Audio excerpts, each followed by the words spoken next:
And is this knowing something that you would say is more emotional knowing, intellectual knowing, knowledge knowing? What is the nature of this feeling that several people have described, you're mentioning, of just knowing it was you and it was right?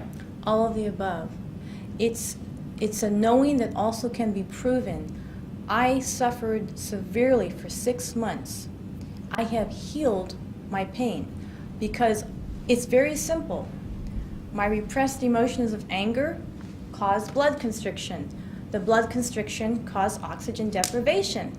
The oxygen debt caused the pain. Once I figured it out and I told my brain I knew what was going on, the pain went away. Did you develop any self-talk techniques or methods, such as some of the other people have described, to help yourself deal with any kind of pain? Actually, it's interesting. When I would start meditating, now that I knew I had TMS, I would say to my body, I now manifest unrestricted blood flow throughout my entire mind and body. And when I kept thinking about that, my body would visually shake and I would feel no pain. So it was actually working. As I was saying it and talking it, it would visibly change in front of me. So just by meditating, and that's what happened. So you developed kind of a technique of visual imagery on your own, not something that I specifically taught you, but something that worked for you because you were already meditating and you were able to incorporate this into your approach. Absolutely. Were there any other techniques or methods that you developed to deal either with that initial episode or with flare-ups that you had? Well, now when I have flare-ups, I realize I am repressing subconscious anger or anxiety.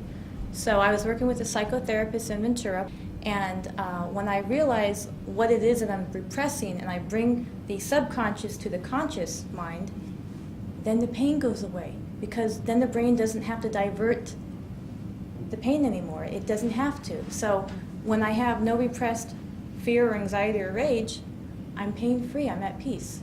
Any further advice or comments for people who are going to be going through this process themselves and are listening to this tape? Absolutely. If they even think they're suffering from TMS, they need to call you for an appointment. They need to come and see you. They need to get the nerve test done and be validated by you. And they also need to know that emotions induce physical symptoms.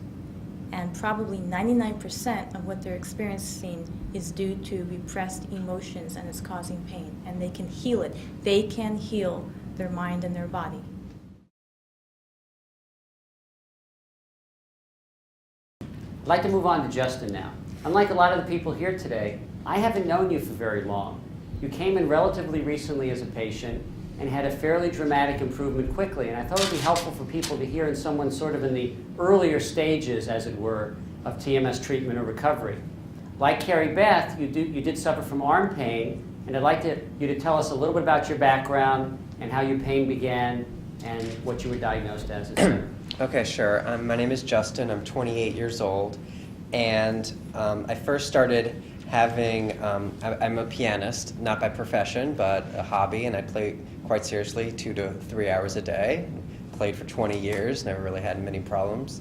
And about 2 years ago, I was working on some new pieces, which perhaps were a little more difficult, and I started feeling some pain in my right wrist. So I started getting concerned and went to see an orthopedist and got it checked out, and he said, you know, there's nothing really wrong, just some overuse, tendonitis, so you can do some stretches, take it easy. Kept playing, and then maybe 3 or 4 weeks later, I started on my left wrist, similar symptoms.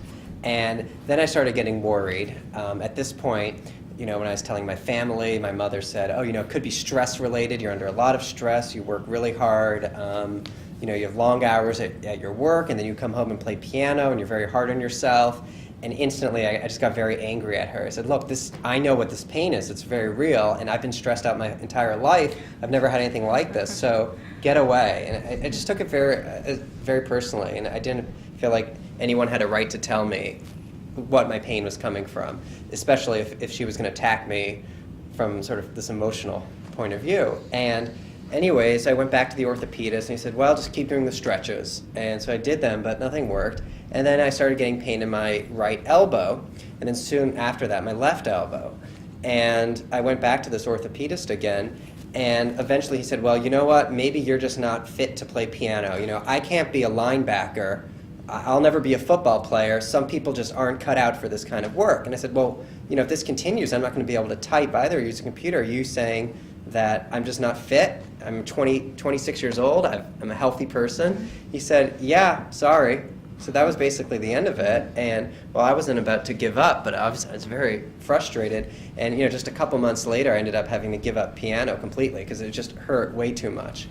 And then I went for, you know, over the course of about a year and a half, many other therapies, many of the other ones that people talked about, acupuncture, deep tissue massage, physical therapy, ergonomic core strengthening, and Alexander technique, all sorts of things.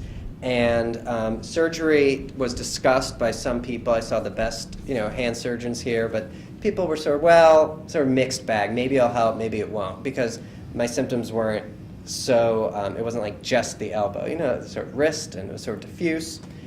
And I'm not exactly sure what the chronology was, but I just decided, you know what, I'm going to see Dr. Schechter. Why not? Can't hurt. And I said, you know, I'm going to just try this because it's making a little more sense. And I saw him, and my biggest fear was that I was so scared of like nerve damage, that there was a physical structural abnormality at my elbow, that if I didn't get this taken care of somehow, physical therapy or surgery, I was going to compress the nerve would get weaker and weaker, and ultimately I would have permanent nerve damage. Because you read about this in the literature, I was panic struck, and you told me, look, you know, your nerve studies came out basically normal. I had some slight abnormalities, but nothing serious. And you said there's no reason that this is something so serious that you're going to have nerve damage. It's not going to happen. It's different symptomology. And I guess ultimately I said, you know what, I'm going to just try believing this. So right now I'm in the process of dealing with this, and I have pain, and the other, last couple days I've had forearm pain, like this muscle spasm. And I don't know what's going on, and part of me is still scared that I may be hurting myself, but part of me is in TMS. So it's really something that conflicts one and that needs to be worked on. It's not, but now I'm ramping up my work time. I'm able to use the computer. I've played piano. How much piano are you playing now in the I play average day? about like an hour to an hour and a half every 2 or 3 days, which is not bad at all. And that was after not playing for a year? A year and a half about.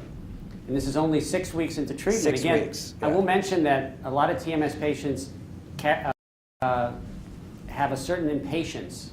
Yep. And this is something that, as in the office, this is one of the reasons why I need to have people come back for follow-up visits, because I just warn them and caution them that it takes a little while to go through this process for most people. There are a few people who get better very quickly.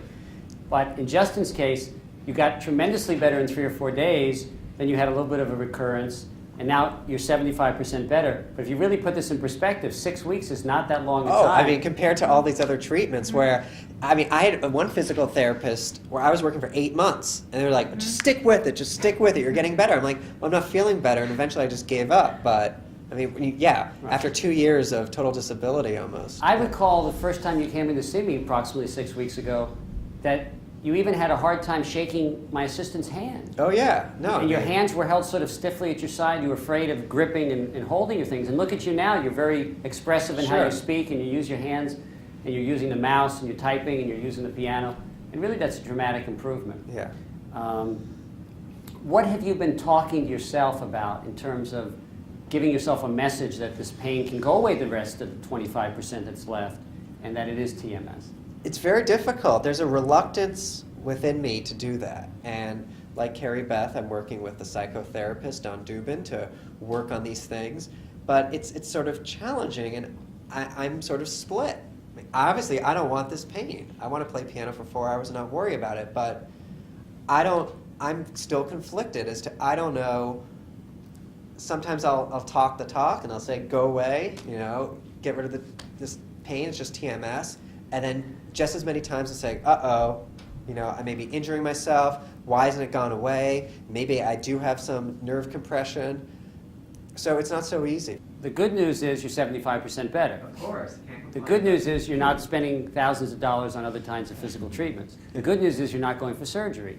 But you still got a little more work to do. Yeah. You've got 25% of the pain left. You still got a certain amount of anxiety and fear. Yeah. All that means is you're human, and you need to have more work to do on this Yeah. process. But And I think you know at some level you're on the right path. Yeah, it's frustrating, but it's good, whoever will end up watching this one day, to know that there are people in your boat who it's a frustrating process. And it's, if it's true that the people that are more prone to this are these type T, perfectionist, self-critical people. I mean, I don't know the rest of the people on the panel personally, so I can't say, but certainly I fit into many of those characteristics. Even if I don't feel like I'm an angry person, I'm certainly quite self-critical. I've always been.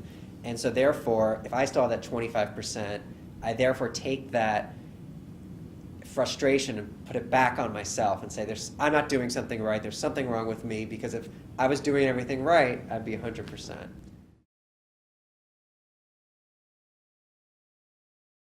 Last but not least, we're going to move on to Steve.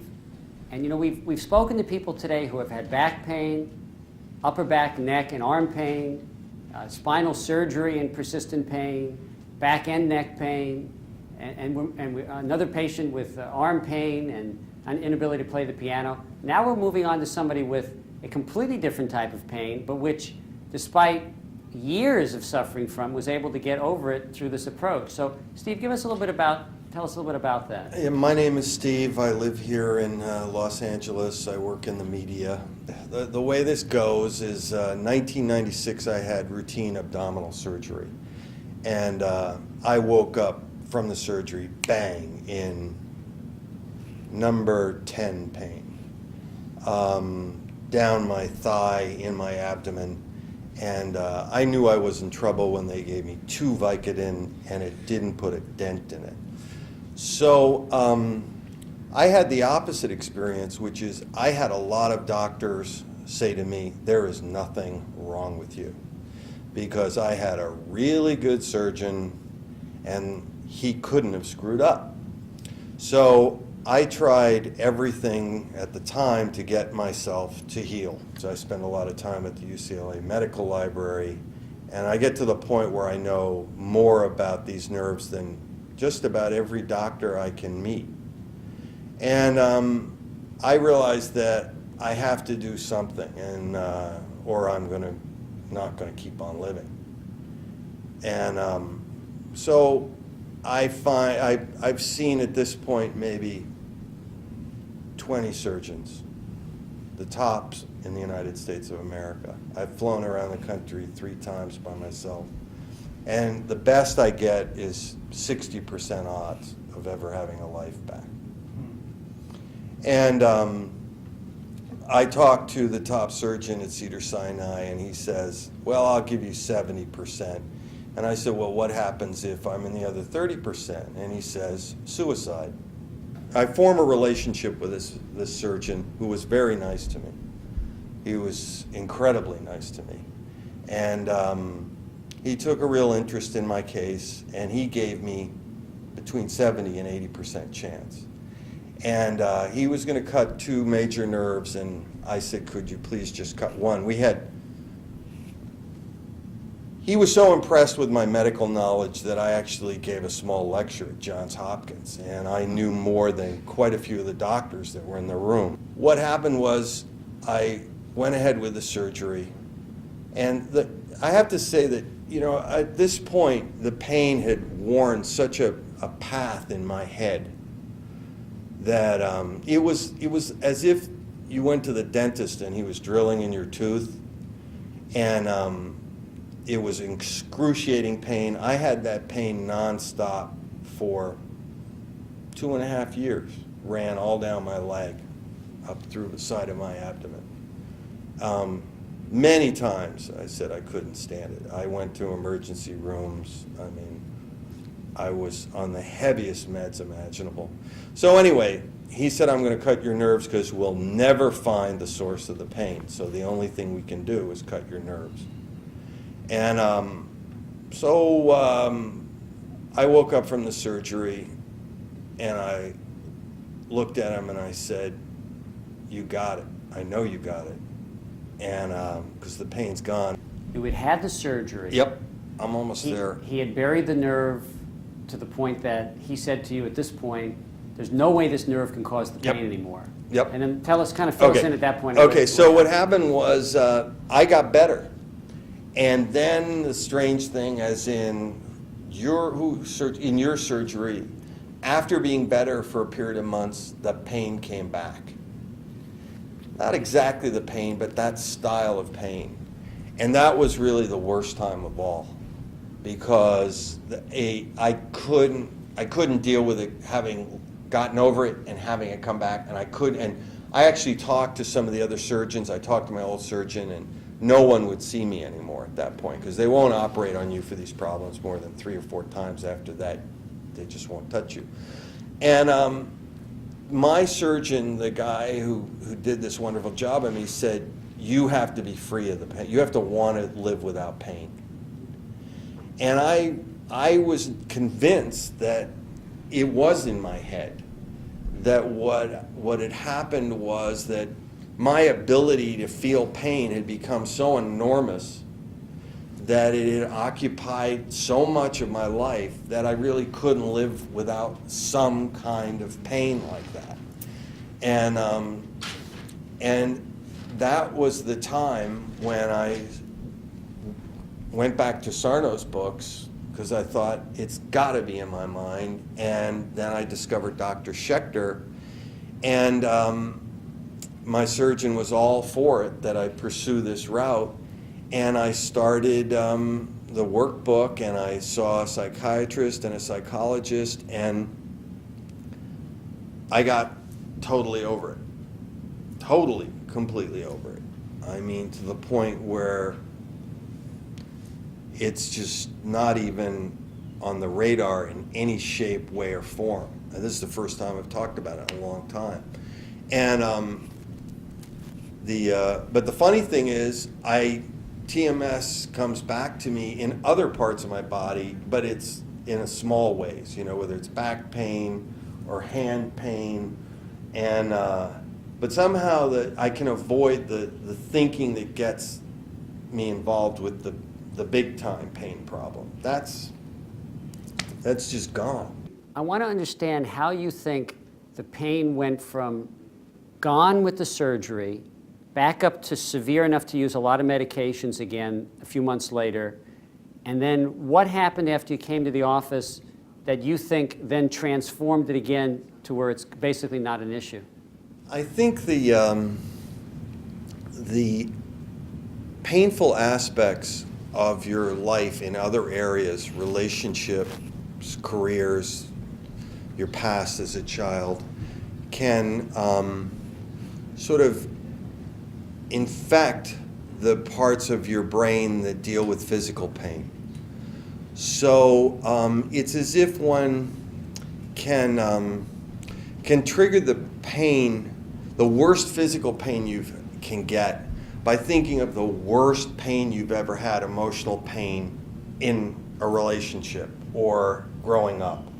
And if you suppress that, which makes it more important, it sort of takes advantage of in my case, of the brain circuitry, if you will, that was developed from the real physical pain I endured for all those years.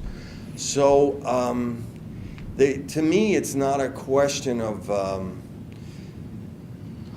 whether it's physical anymore, obviously, or whether it's emotional. It's clearly 100% TMS, beyond any question of a doubt, because I've gone through what I've gone through, and I have to avoid letting myself be controlled or beaten up by those emotional areas that are capable of doing that to me. And when I went through the therapy, so many areas were painful in my life because of my past, that it was a great release. It was amazing to be able, and in the workbook, to pour all that out and see what a big monster that really was when you put it on the table and you realized what you've been living with and how painful it was, and how it's as if that emotional pain plays the instrument of your body, because it is a pain entity. And so it resonates with the pain side of your physical being.